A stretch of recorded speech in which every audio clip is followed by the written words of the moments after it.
If you leave your bag in the aisle and you say, can you lift it? I'm gonna say, no, you lift your bags. Because flight attendants don't get paid for boarding. They get paid when the door is shut and the brake is released. Wow. So we're not being paid, which means if you get injured lifting a bag, your insurance company can deny the claim because you weren't at work. Yeah. Yep. I did not know that. Hey there, it's Hannah Williams from Salary Transparency, and welcome to our new show, The Break Room. Today, we're at the Capital One Cafe in Chinatown at one of the busiest travel hubs in the country, Washington, D.C.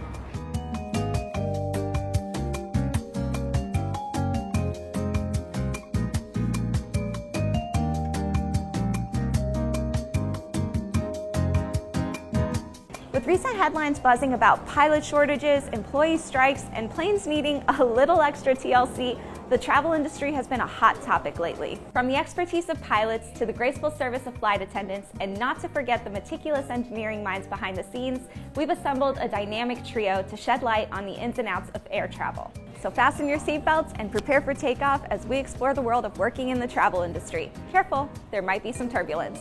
That is so corny. Hi, my name is Sarah. I'm 28 years old. I live in Maryland, and I am a field service engineer. Hi, I'm Seva. I'm 24 years old. I live in Washington, D.C., and I'm a flight attendant. Hi, my name is V. I'm 32 years old. I'm from PG County, Maryland, and I am a pilot. I make about $130,000. $20,000 of that is stock, and about $6,000 is variable based on company performance. I make about $25,000 per year. Low end $30,000 to high end $70,000. Once I get to American Airlines, though, I'll be making between $100,000 to $200,000. What are your thoughts about everything going on with the Boeing 737 MAX planes? I'm curious to hear your perspective because you're a pilot. So what are you thinking about this? Everything that's happening with Boeing, the FAA I can trust that the FAA does have systems in place to make sure that the passengers are being safe. We do have what's called airworthiness directives, ADs, what we call them, and essentially they're inspections that we have to go over like every time, certain things about the aircraft that we have to inspect. The mechanic has to inspect every time the aircraft's in, maintenance. So just like a car breaks down, the airplane breaks down too, and that's my perspective on it. I was just going to say, I saw this one article of a guy who had booked a flight, and he specifically booked a flight to not be on a 737 MAX. But then when he ended up boarding the plane, it indeed was a 737 MAX, and he demanded to get off the plane, and they got him a new flight and all of that. And for me, I'm kind of on the receiving end of what you all do because I don't actually work on the plane or fly the plane.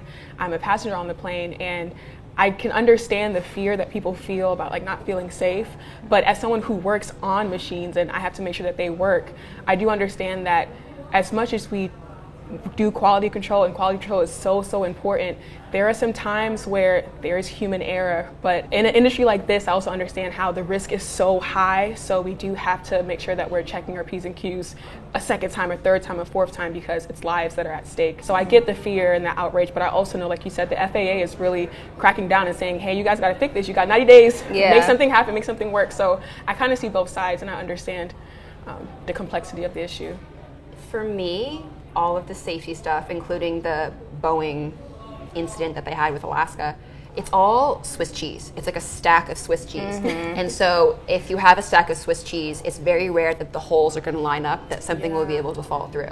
And so basically, I think that's kind of what happened with the Boeing door. Something somehow managed to fall through, which is so rare, which is why that when something like this does happen, everyone's like, oh no, we can't fly on planes anymore. But in reality, there are so many checks and balances that I see the pilots doing and the mechanics doing and the gate agents doing, and that's just from what I see. So I know that from you guys' end is probably even more that we don't know about. So it takes so much for something like that to really fall through the cracks, and when it does, there's so much response to it that it's addressed. They overhauled, I know for our company, they overhauled all of the doors that had the door plug issues, and they fixed it because that's the response to when something falls through the cheese.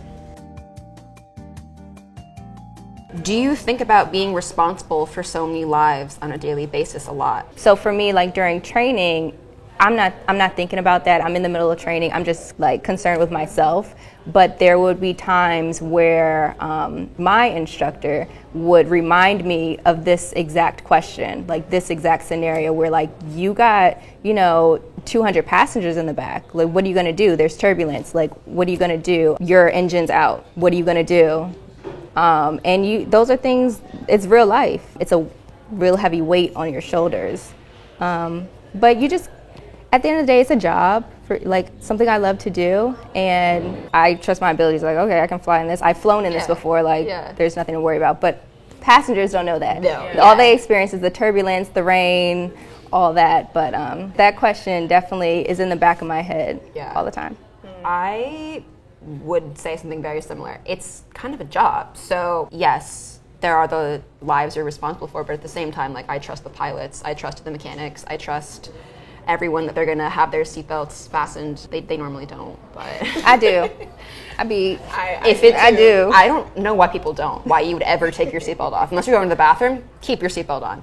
But I don't think about it in a way that would make me nervous or make me feel like I have to do something more. But because I'm confident in my abilities to evacuate and do emergency preparedness, and I'm confident in the pilot's abilities. And if the flight attendants are not confident in the pilot's abilities, they're not going. Trust me, I've seen flight attendants refuse a captain, refuse a plane. So if the flight attendants are like, yep, we're going, you're good. My experience is kind of interesting because I am working on equipment and machinery, and so I'm thinking more so about the end user that's like further down the line. And so I'm kind of like whoever the engineer was that was working on that plane where, the thing blew out. I'm thinking about, although right now in this moment what I'm doing can feel very mundane, I'm like taking something out, putting something in, doing a repair, but there is a patient somewhere who's wanting to get results about their disease or the cancer that they have been diagnosed with, and they want to know that the results they're getting are accurate. And whether I choose to cut corners or have integrity and do a great job, that affects the result that they get.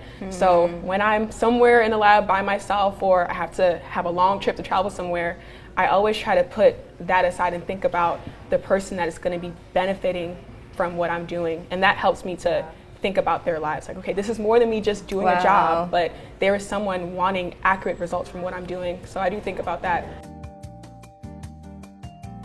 How have the pandemic and recent pilot shortages affected your work? Post-pandemic, the travel industry just increased exponentially, and everyone was cooped up in the house for a year, and now that they have access to traveling, they want to, and that has opened up a lot of opportunities for more pilots, for more flight attendants, for more just traveling in general. And it's, opened up access to these flight training academies, such as American Airlines Cadet and like United Aviates. With the increased amount of people wanting to travel, you need more airplanes, you need more pilots to fly those airplanes. And I got started within the pandemic. So I agree. I think there's definitely an increase. You see all these major airlines with huge plane orders, hiring, like 8,000 flight attendants a year, and hiring all these new pilots. And I think that's good. Yeah. Because it builds seniority for those already in the system, for those who worked through the pandemic. I started flying after the pandemic, after 2021. So I wasn't flying during the peak mask mandate. I imagine that must have been very difficult to deal with from what I've heard. I think it's great. I think there's new airplane orders, there's new people being hired, there's like a lot of new lifeblood going into all of these like major airlines. I think it's good. Yeah, it was interesting during the pandemic just to see planes with just like one passenger or two passengers and still having to fly.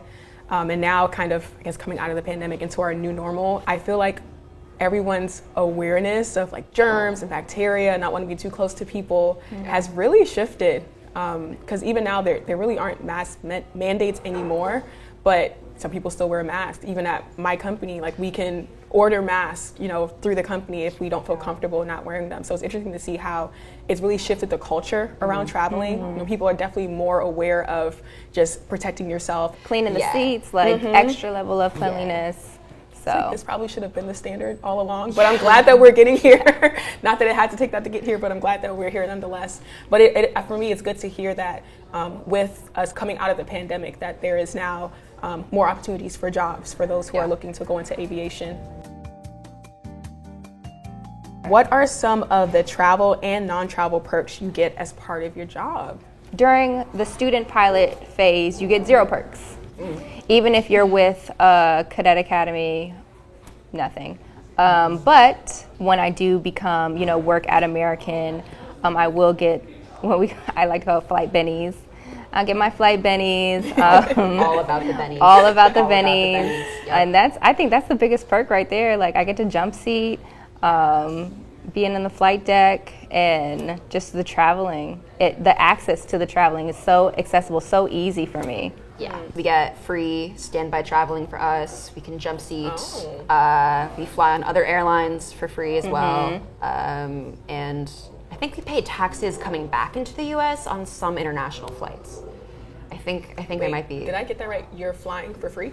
Yeah, I could be in any country Yeah. tonight, right now. It's That is when I nice. say Which- the traveling is just yeah. unlimited, Yeah. unlimited access. That's the biggest. Yeah, and we get to benefit. jump seat if there's no regular Yeah. passenger seat. So it's where the flight attendants sit when they say, take your seats. Okay. And we go back to our seat. That's cool. So the flight benefits are great, travel benefits, great. You get discounts with a lot of really The cool hotels, stuff. the Hotel discounts, the points. rental car discounts. You get stay credit at all the hotels we stay at. So you see flight attendants that are triple platinum diamond level. At all the everyone, all the hotels. pilots, the Yeah. highest level. That's Yeah, nice. you get a lot of very cool perks. That is, the bennies are good. The bennies are good. Okay, what are some misconceptions that you would like others to know about your industry? For me, as a field engineer, oftentimes our customers call us technicians. They're like, oh, the tech is here, tech is here. I'm like, no, I got an engineering degree, like put some respect on it. I'm not a technician, and no shade to technicians at all. But there is a difference between what we do and what a technician does. And so that is one misconception, that, we just do a tech's job with the engineer's title. I think another misconception is that it's not suitable for women or someone who has a family. Like, I have a son, I'm married, and traveling a lot can kind of seem like you're putting your family behind yourself, but I actually have a pretty flexible schedule, and I kind of get to set my own hours and my own days. So if I want to have a light Friday, I can schedule things for a Monday or push it out to next week to make sure that I do have that work-life balance. I think one misconception that I hear a lot is just that if you are in the field service industry, your work-life balance sucks. You never see your family, but it's not necessarily true. I would agree important, yeah. with the work-life balance and being a common misconception, and then as well for mothers. I'm not a mom and I don't have kids, but I know several women who have started flight training and are now in the airlines with families and with children. So you can definitely do it. I would encourage, mothers, if that's what they're passionate about, to go out and, seek that opportunity, because it's doable. There's people out here who have done it and who are currently doing it. It's flexible. Like, we have a flexible schedule, and while it is tough in the beginning, your home can be your base. So you don't have to fly out to different bases. You can if you want to, but I think that's often, kind of lost. Like, people don't understand, like, oh no, you can live next to an airport, or you can live at your home base, so you don't have to do that long commute. Mine are much sillier. Number one, the flight attendants do not lift the bags. You lift your own bags into the overhead bin. If you leave your bag in the aisle and you say, can you lift it? I'm going to say, no, you lift your bags. Because flight attendants don't get paid for boarding. They get paid when the door is shut and the brake is released. So we're not being paid, which means if you get injured lifting a bag, your insurance company can deny the claim because you weren't at work. Yeah. Interesting. Yep. I did not know that. There's no secret stash of planes, and there's no secret stash of pilots, and there isn't a top level, if you have a certain number of miles, we know a little bit more than them, if that. I get most of my updates from the app, the regular passenger app, because that's the thing that they update first. So, and I guess just finally that flight attendants are there to do their job, and pretty much every flight attendant I've met is a genuinely kind person and easy to work with. You don't get into this industry if you can't work with other people well. Yeah. And so everyone there, just they want to do their job. They want to maybe have a ginger ale after everything's done. You know, A ginger ale? Yeah. Ginger on the flight, it's different. It does hit different. Something about Ginger ale above 30,000 feet is unmatched. Yeah. Something about it, I don't know what it is, but every time. But they just want to do their job and hope everybody have a good flight. We're all in this together. We're all in the plane together. So nice. Even as you were sharing and talking about, like, because we're all women in these fields, and we bring a unique experience as women, and I think us being in these places is very important, not just because of what we bring to the table, but also how that can help to shift the culture in a lot of these places. It's definitely very important to have all different voices represented, especially when these major airlines, they have so many people working for them. They have such diverse groups of employees. Like, you want everyone's voice heard so that you can accommodate everybody, and that we can all try to do the best that you can, because at the end, people are doing this because it's a sick gig. It's like, it's so dope. There's a lot of sacrifice that comes with it, Yeah. but it's pretty sick. It's the coolest job in the world. So I didn't have an end to that sentence, but yeah, it's a sick gig. I'll end on that. It is pretty dope to say that I am a pilot and to know that I can fly anything. Yeah, feel the same way. In 5 years, I want screens on every single plane. I know that's right. Every single plane. Are you kidding me? Yeah. Because then we don't have to do the live safety demo. So it can be come on the on. screen instead of having to do I'm it. over here thinking for entertainment I know, purposes. I was like, for entertainment. save my Because if phone people battery. Because if you're watching like a movie, you're going to be a little bit quieter, maybe. I don't know. But also, it's mostly the safety demo thing. Yeah. But up for you. Yeah, but screens in every plane. Maybe some new drink choices. Okay. And I want them to hire a lot more people, so that way they're not, oh, we're understaffed on this guy, or understaffed on this guy, so it's going to be slower. I want to definitely increase hiring. Oh yeah, they're definitely going to increase hiring. Screens on biggest planes, and a new contract for flight attendants. I'd put the new contract above screens, but screens is pretty high. We're going to up speak there, that into existence. Like in 5 years, there will be a new and y'all will be paid what y'all worth, because having this conversation made me hope that in 5 years, flight attendants are getting paid much more. Because that's below the poverty level, I think, in almost every state. So I would hope that would change in 5 years. Maybe you'll be the one to be a front voice in that. I don't know. Oh, I submit my reports. Oh yeah, it's good. I make my voice heard. I would say this in 5 years, I would like to see certified flight instructors paid a little bit more, because while it can go up to $70K, that's not the norm. Like, again, I know at my flight school that I trained at, I saw a student who had just graduated with me, I saw his contract to get hired at that flight school, and it was $30K. And I think out of all the training and all the effort and money we put in to just get these certificates and ratings, it's definitely a struggle. So in 5 years, I see certified flight instructors getting paid a little bit more. And then I also see diversity within the cockpit. And I see that right now. I second that. Like with all the women and all the people of color that are currently in flight training right now, it will come to fruition in 5 years. So I'm excited about seeing diversity in the cockpit.